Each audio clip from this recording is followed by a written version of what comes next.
Bonjour à tous et bienvenue sur ma chaîne YouTube pour cette nouvelle vidéo. Il faut dire que cette vidéo est la première vidéo en comptabilité analytique. Aujourd'hui, nous allons voir ensemble l'analyse des éléments constitutifs des coûts.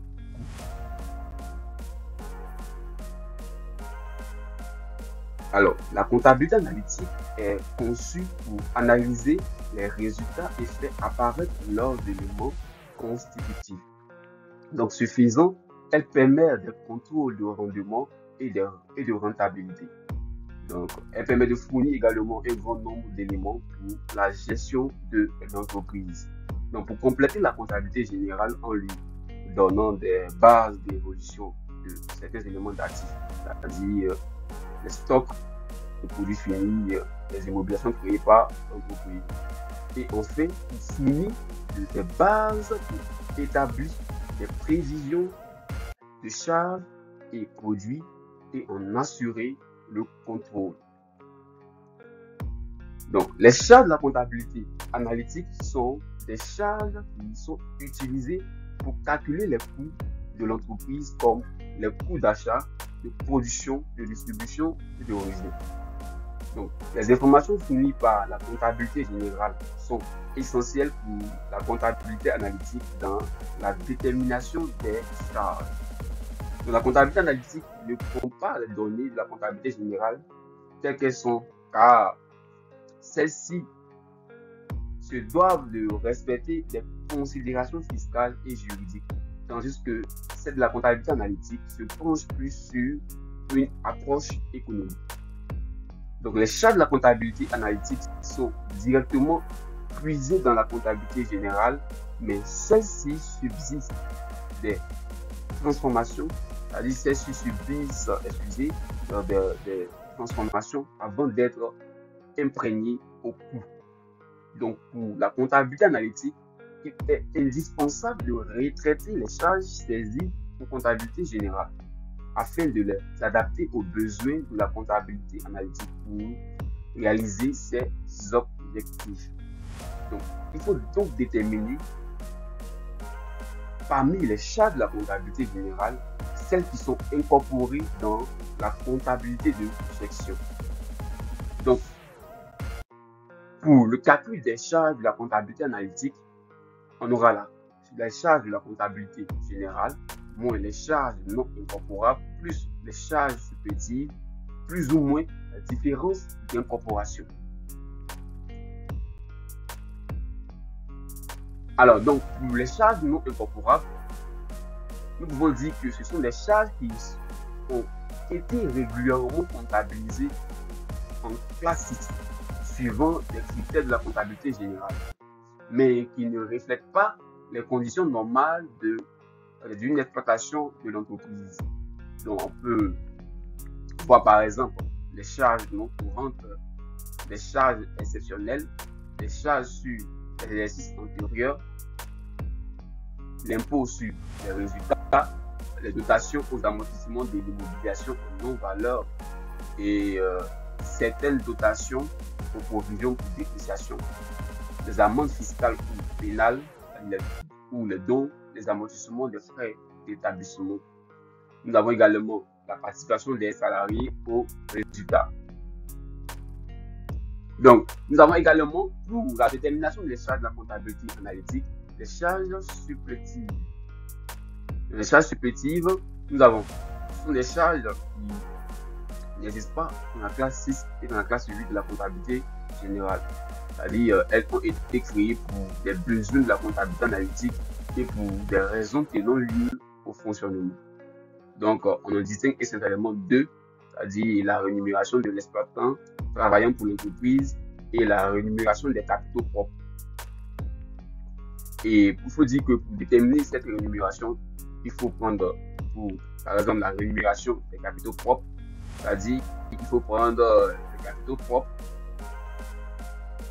multiplié par le taux d'intérêt qui sera donné dans l'exercice, multiplié par le prorata éventuel. c'est-à-dire le temps de calcul des coûts. Alors, pour la différence d'incorporation, il faut dire que nous avons trois charges, c'est-à-dire les charges d'usage, les charges étalées et les charges abonnées. Donc, les charges d'usage sont correspondent à l'amortissement des biens concourant à l'exploitation de l'entreprise et pris en compte dans la comptabilité de gestion. Donc, ces charges substituent aux dotations, aux amortissements et dépréciations qui peuvent être incorporés au coût sur des bases économiques et non sur la base des règles fiscales et comptables. Parce que la comptabilité se base plus sur les valeurs économiques. Donc, exemple, nous avons les dotations aux amortissements du matériel calculé sur la base d'une durée fiscale. Nous avons également les charges étalées qui correspondent aux dotations, aux provisions pour risques et charges de la comptabilité générale qui sont constituées dans l'objectif de faire face à une grosse dépense liée elle-même à l'exploitation. Donc, il convient alors de les intégrer au calcul du coût, sinon les soustraire si elles ne sont pas constituées dans l'objectif de faire face à des dépenses liées à l'exploitation. Nous avons également les charges abonnées qui sont des charges calculées sur la base d'une période plus précise, c'est-à-dire courte ou différente de la période constatée dans la comptabilité générale. Donc, elles correspondent à des charges qui interviennent à des périodes d'apparition différentes de celles retenues pour le calcul de coût. Nous avons les charges d'électricité ou de téléphone dont le paiement est généralement mensuel, pouvant être ainsi étalés à raison des montants équivalents à une consommation mensuelle. Donc, nous avons par exemple les primes d'assurance, les impôts constatés annuellement, les charges d'électricité ou de téléphone dont le paiement en général bimensuel sur des coûts calculés mensuellement par exemple. Donc, pour la mise en pratique du coût, nous avons un exercice, c'est-à-dire on nous dit l'entreprise de ma comptabilité calcule ses coûts mensuellement. Donc, il faut noter cette information. Ma comptabilité calcule ses coûts mensuellement. Pour le mois de décembre, on relève les informations suivantes dans sa comptabilité générale. Donc, nous avons ici le travail de l'exploitant est estimé à 18 000 francs l'année et la rémunération des capitaux propres, 150 000 francs, sera calculée en tenant compte d'un taux de 8% l'an. Donc, comme nous l'avons aussi bien dit dans le cours. Donc, parmi les services extérieurs ci-dessous, l'entreprise a payé la facture d'électricité qui s'élève à 10 000 francs pour 2 mois de consommation. Donc, pour 2 mois de consommation, alors que nous calculons le coût le mois, c'est-à-dire mensuellement. Donc, en revanche, ce poste ne comprend pas les services suivants. Donc, téléphone de 5 000 francs pour 2 mois également. L'assurance avec la prime annuelle de 15 000 francs et des différents impôts et taxes de 18 000 francs l'an. Donc, par ailleurs, ces différents matériels et outillages sont amortis en comptabilité générale sur 5 ans. Donc, sur le plan économique, il apparaît plus pertinent de les amortir sur 3 ans, ce qui conduirait à une dotation de 12 000 francs. Donc, il faut dire que cette information concerne les dotations aux amortissements de 10 000. Donc, nous avons également les charges incorporées au coût sont les suivants. Donc, nous avons dit dans le cours que les charges incorporables sont des charges qui ont un lien partant avec l'activité, le produit ou le service considéré. Donc, ces charges-là sont généralement récurrentes dès lors qu'elles relèvent de l'exploitation ordinaire de l'entreprise. Nous avons les achats de matières premières à 199 000. Nous avons également les achats de fournitures à 10 18 000, excusez-moi, à 11 000 francs, pardon. Achat de fournitures diverses à 19 700, plus services extérieurs de 29 800. Également, les charges de personnel de 149 400, les charges financières de 4 000, dotation aux amortissements de 10 000 et les amendes et pénalités de 2 000 francs. Donc, travail à faire, calculer les charges de la comptabilité générale. Donc, comme nous l'avons dit, pour le calcul des charges de la comptabilité générale, alors nous allons additionner les charges incorporées au coût, qui sont les suivants, c'est-à-dire de l'achat de matières premières aux pénalités et amendes. Donc, nous avons ici, en 1, calculons les charges de la comptabilité générale. Donc, nous avons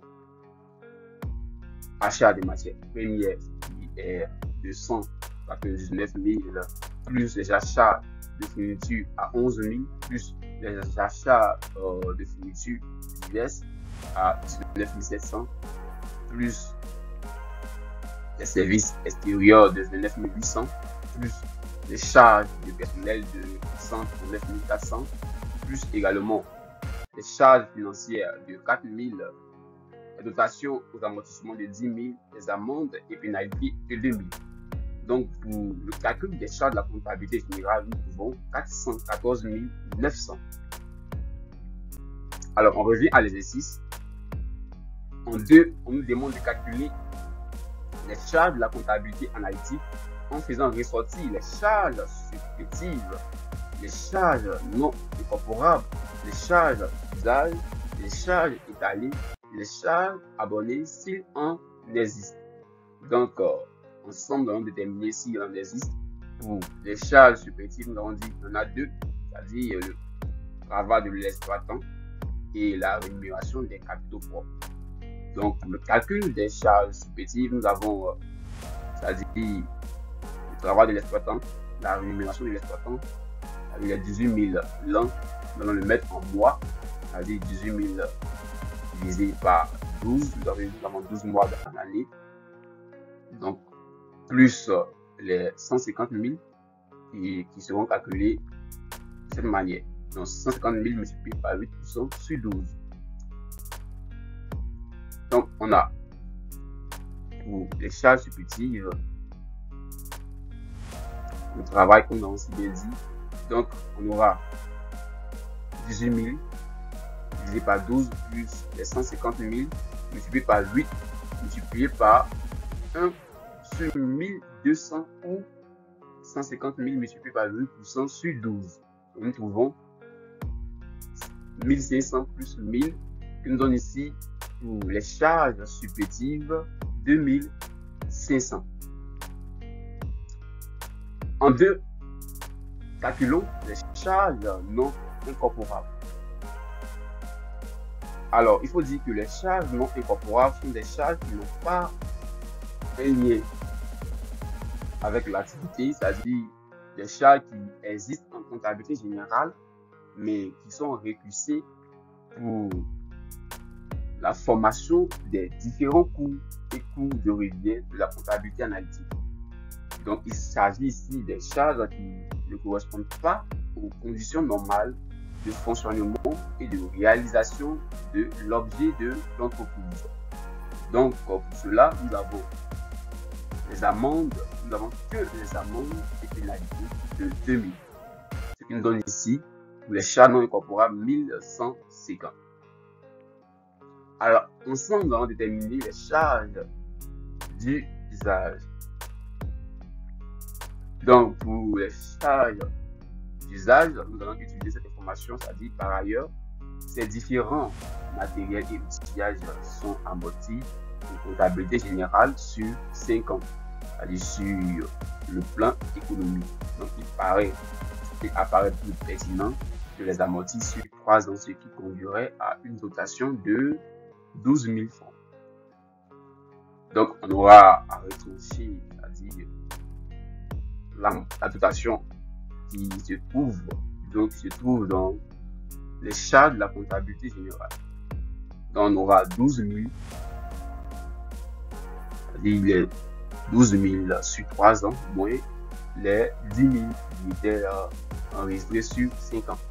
Donc, on trouve une différence ici qui sera additionnée aux charges de la comptabilité générale. Donc, charges d'usage, on aura 2 000 francs. Pour les charges abonnées, nous utiliserons ici cette information, c'est-à-dire parmi les services extérieurs ci-dessous, l'entreprise a payé la facture d'électricité qui s'élève à 10 000 francs pour 2 mois de consommation. Donc, en revanche, ce poste ne comprend pas les services suivants. Donc, nous avons le téléphone de 5 000 francs pour les 2 mois. Nous avons l'assurance de 15 000 francs l'année et les différents impôts et taxes de 18 000 francs l'année. Donc, pour le calcul des charges abonnées, nous aurons d'abord la facture d'électricité qui s'élève à 10 000 francs pour 2 mois. Alors ici, nous avons déterminé sur 1 mois, vu que cela est une facture d'électricité, c'est-à-dire nous sommes ici obligés de régler cette facture. Donc, ce qui revient en moins, donc on trouve ici 5 000. Pour le téléphone de 5 000 francs pour 2 mois, on aura 5 000 divisé par 2, c'est-à-dire nous calculons les coûts ici mensuellement. Donc, ce qui nous donne ici 5 000 divisé par 2, nous trouvons ici 2 500. Pour l'assurance, on nous dit ici la prime annuelle est de 15 000. Donc ici, les coûts sont calculés mensuellement. Toujours retenir cette information, ce qui nous donne ici 15 000 divisé par 12, qui nous donne 1250. Nous avons également les différences d'impôts et taxes de 18 000 francs. Non. Donc on voit ici 18 000 francs divisé par 12, qui nous donne ici 1500. Alors, donc pour les charges abonnées, il y aura, c'est-à-dire moins 5 000 plus le téléphone, assurance et les différents impôts et taxes. Ce qui nous donne ici les charges abonnées de 250. Alors, après avoir déterminé toutes ces charges, nous sommes en mesure de calculer les charges de la comptabilité analytique. Alors, après avoir déterminé toutes ces charges, calculons les charges de la comptabilité analytique. C'est-à-dire, comme nous l'avons si bien dit, les charges de la comptabilité analytique pour trouver ces différentes charges. Nous avons les charges de la comptabilité générale, moins les charges non incorporables, plus les charges supplétives, plus les charges d'usage, plus les charges abonnées qui nous donnent ici les différences d'incorporation. Donc nous avons 414 900 et pour la charge de la comptabilité générale, en moins 2000 pour les charges non incorporables, 2500 pour les charges supplétives, 2000 pour les charges d'usage et 250 pour les charges abonnées. Ce qui nous donne ici pour les charges de la comptabilité analytique 417 650. Alors, merci.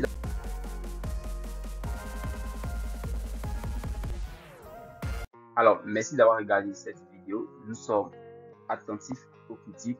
Nous recevons des questions et suggestions. Alors, pour la prochaine vidéo, nous allons voir comment répartir ces charges de la comptabilité analytique. Alors, abonne-toi si tu as aimé le contenu.